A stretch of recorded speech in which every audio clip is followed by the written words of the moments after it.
এখানে শুধু না ব্যাংক, এরপর আমাদের যে প্রশাসন, ইভেন পুলিশ এবং কোর্টের মাধ্যমে তো এগুলো হইতেছে। এই যে 10,323-এর যে ব্যাংক লোন গুলো, ওরা চাকরি নাই, কিচ্ছু নাই, তারপরে ওদেরকে প্রেসার দিয়ে দিয়ে টাকাগুলো নেওয়া হয়েছে, অনেকে সুইসাইডও করেছে, এরকমও শুনেছি আমরা।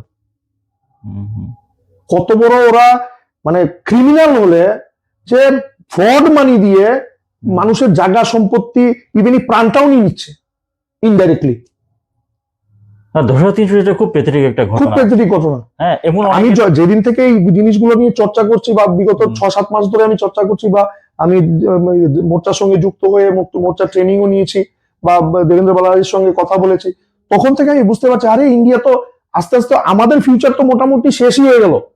আমাদের নেক্সট জেনারেশন তো গোলামি খাটতে হবে। আমরা তো অ্যাটলিস্ট গোলামি খাচ্ছি না, নেক্সট জেনারেশনের গোলামি খাটতে হবে।